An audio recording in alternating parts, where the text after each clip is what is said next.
Back there. Gonna get right into it, man. Chuck checking in. Just chronicling this again. Custom Chuck Files, Charles Hawkins Jr.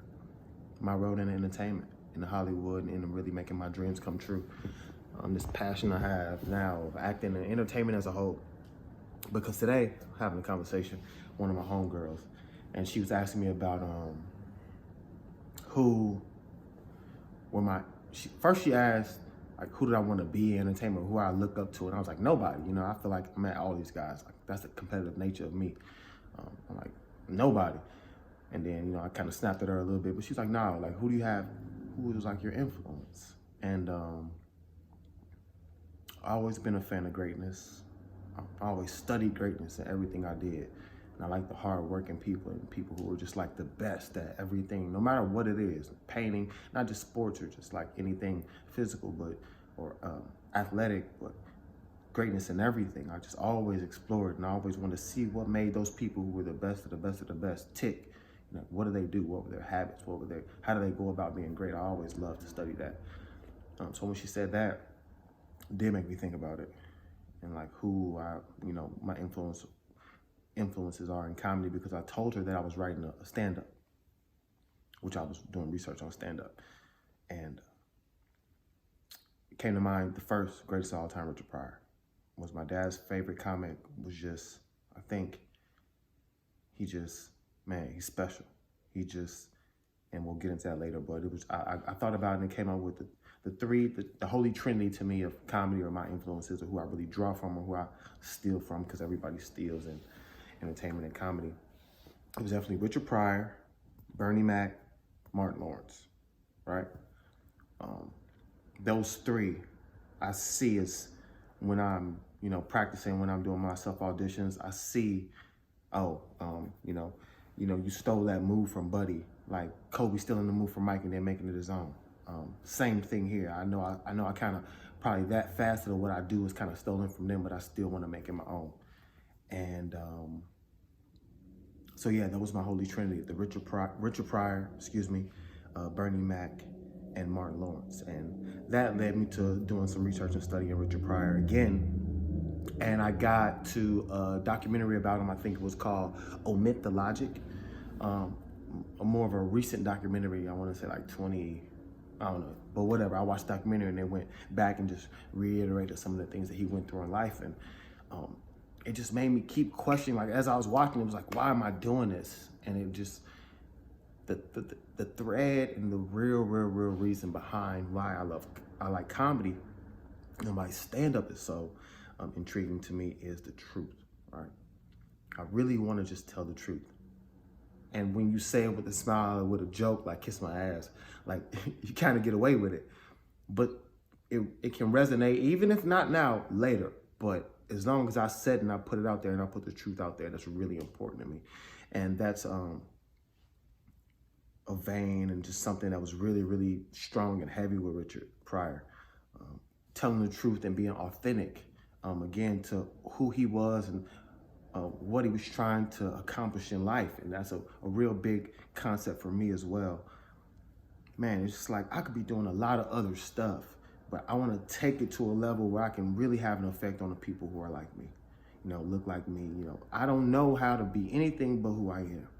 And I want to make sure that if I can help the young African-American inner city the young black dudes in Chicago, man, if I can help them, that group of just however big or small that is, that I know, if I can help them have a way to, provide for families and live a better life and live a higher quality of life, that's all I want to do. And then expound upon that as big as I can.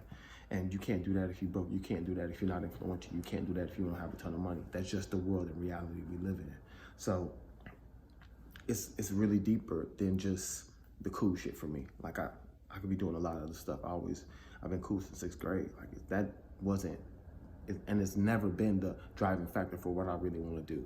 It's really telling a story, being authentic, and then having an influence in a real way, because I've seen how other people and things have not And I just want to put myself to that challenge and challenge myself in life to really live by that moral compass of what I'm talking about and what I'm standing by, and be 100% honest and true about it, and really do it.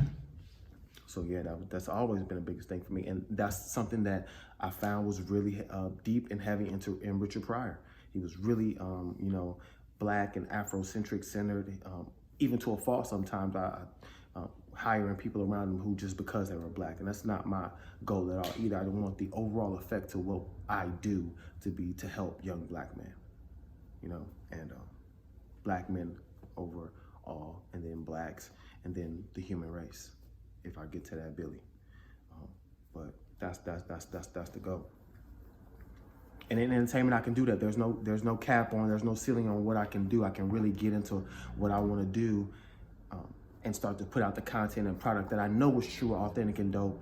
Really make it resonate with people. Really get into different streams of entertainment, from the comedy to the movie to the TVs to the social media and all those things now, and just really have a part in all of it, and then make sure I'm putting out the best dope content possible that's true and authentic and real to us, to the group of people that I know that I want to speak to, and run it up and come back and do good by it. That's the plan.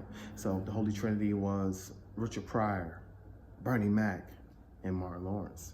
And I started to study those guys and see what they stood for, and really got heavy into Richard Pryor, and it made me really know that this is what I really need to be doing. I really got to go all in, believe in myself, go 100%, put everything I can into perfecting this craft of being in entertainment, because it's something that I know I can do, and I know I'm gonna do it. It's just a matter of commitment, time, and plugging away. And so it's exciting, it's scary at the same time. I wouldn't say it all I got it figured out, because I'm really just doing it all by myself as best I can. And I think that, I know it's a level of work that I have to do to get to any of the things that I want, as far as like people helping me, reaching out, or piggybacking off the things that I can do, my pure talent, and then having that be a way for me to make a living. Got to build your own buzz, for lack of a better term. And so check out Unexpected Visitor right now with me and my homeboy Jeremiah. We just shot that little joint, and many more to come. But you got to do the work. You got to build your own buzz. And that's why I know I have a ton of work, years of work to do just by myself, and putting out my own projects and putting out the projects with the people around me who I like and who I've grown up with and who I really rock with, and us doing our own thing for 2 or 3 years, and then we're going to see what it's like. So people can judge me now, say what they want now, but 2 or 3 years, they'll be doing the same thing for the most part, and I won't.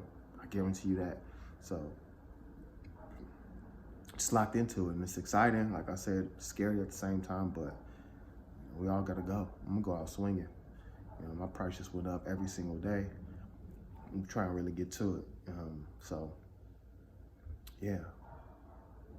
Love and respect. It's Custom Chuck. Once again, make sure you're sticking to it, man. Get to a grind. Don't be afraid to take a chance on something in life, and have confidence in yourself, because nobody else will if you don't. Love. It's Chuck.